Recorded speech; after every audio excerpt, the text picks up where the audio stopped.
our history. Black churches held a leadership role in the American Civil Rights Movement.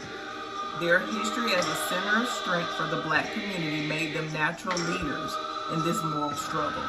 In addition, they had often served as links between the Black and white worlds.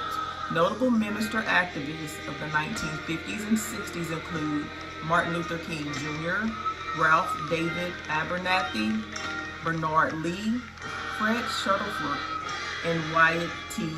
Walker, C.T. Vivian, and F.R. Ted Ginsburg, who would later be recruited by President Johnson to help craft the legislation that would later become the 1964 Civil Rights Act. The Church of God in Christ played a major role in the Civil Rights Movement.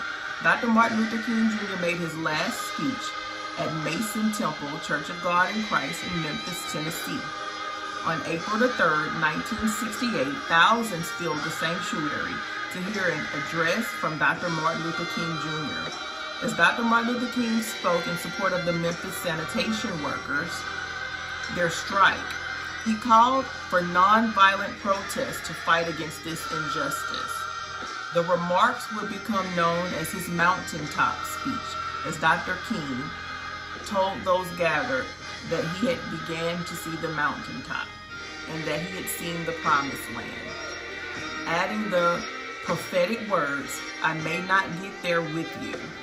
Mason Temple Church of God in Christ is one of several buildings included in the National Civil Rights Museum.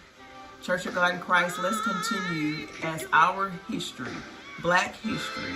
Let's continue to be a part of it and continue to tell the story, because our history is everyone's history, as we are important. I can do